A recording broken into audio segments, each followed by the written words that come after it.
We Beat the Streets, Chapter 3. Isn't that school in the ghetto? George, age 8.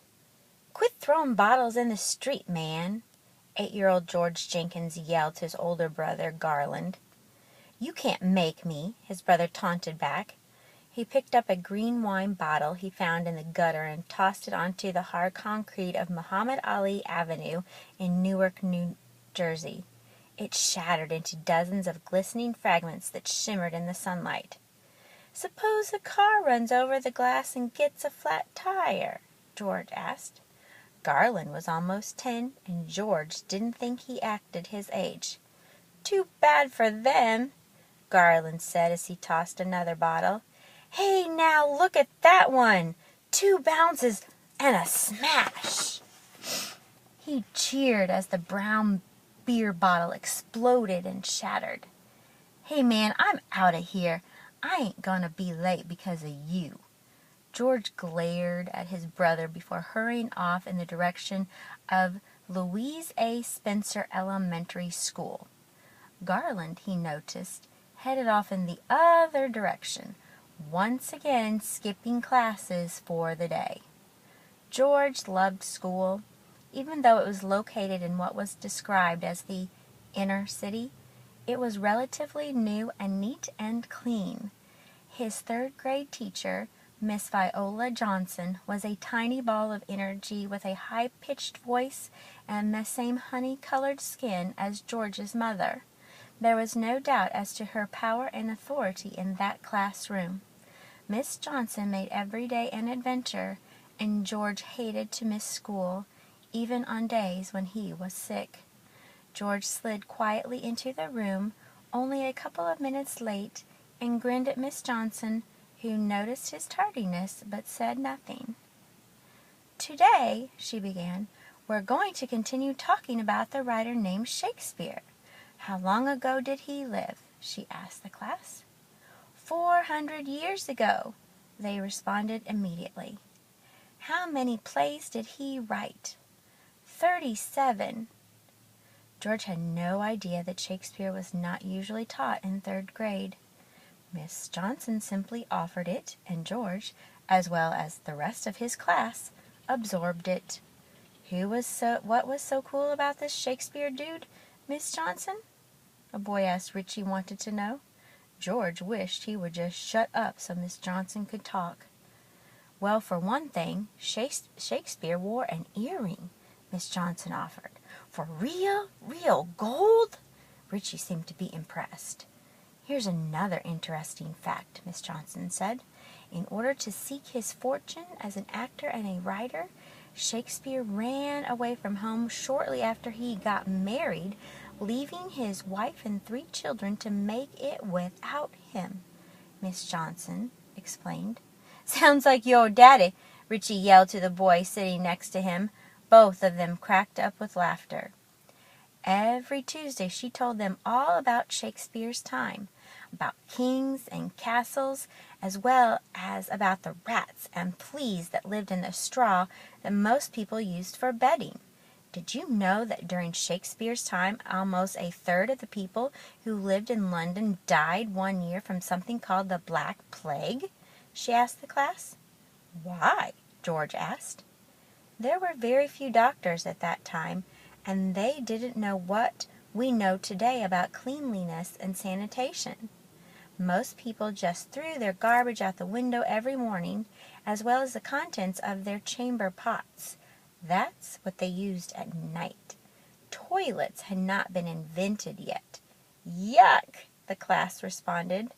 The class listened, fascinated and entranced with her stories, which taught them history, literature, math, and science without them even being aware of it.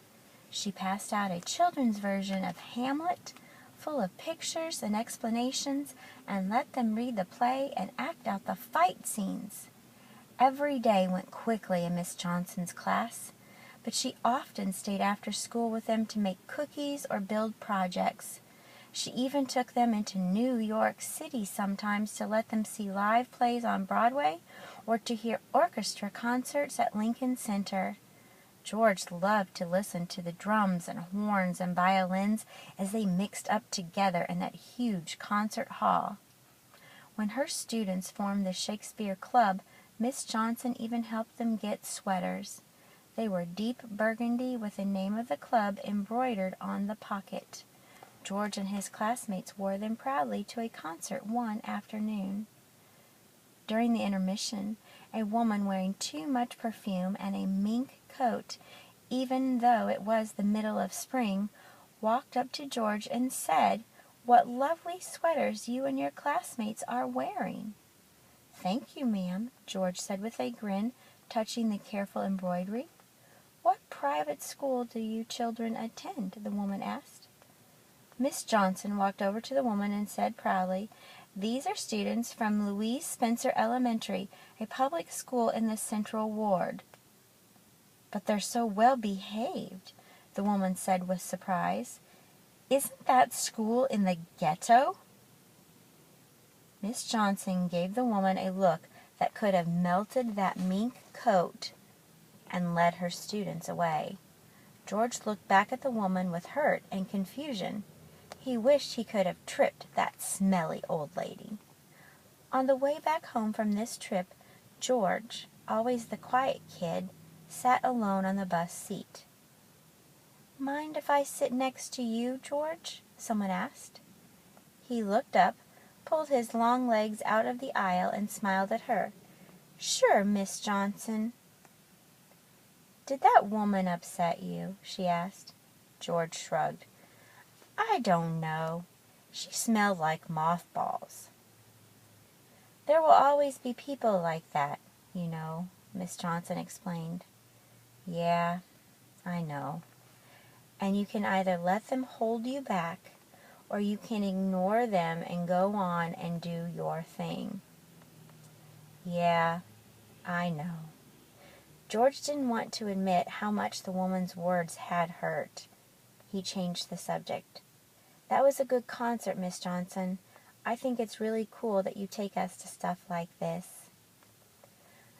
Perhaps when you go to college you can learn to write symphonies or plays of your own," she said. College? I never even thought about it. To George, the idea of college seemed like something foreign and vague, like going to China or the moon. "Of course you'll go to college. You're one of the smartest children in my class." Miss Johnson spoke with certainty. "I have high hopes and great expectations for you, George." "Maybe you do, but some kids think it ain't cool to be too smart, you know," George told her. "That's the dumbest thing I ever heard," Miss Johnson said loudly. The other kids on the bus looked up to see what had upset her. "You don't understand," George said quietly. "It's hard to fit in with your boys if your grades are too good." "Nonsense," Miss Johnson replied. "You don't really believe that." George grinned at her. "Yeah, I guess you're right. I guess I really don't care what they think of me." "College is cool, George. If you can fit in there, you've got it made." "Doesn't it take a long time?" George asked, chewing on his lip. He felt the combination of excitement and wonder. "It takes 4 years to complete the first part of college," she explained. "At the end of that time, you'll be 4 years older whether you go to college or not, so you might as well go and get as much knowledge in your head as you can." George looked out of the bus window and thought about what she had said. As the field trip bus got closer to his neighborhood in Newark, he looked at the tall, poverty-ridden, high-rise apartments like the one he lived in, the boarded-up and defeated stores, and the trash all over the streets. "I don't know how," he said quietly, helpless in his lack of knowledge. Miss Johnson didn't laugh, however. She just smiled and said, "It's not very hard.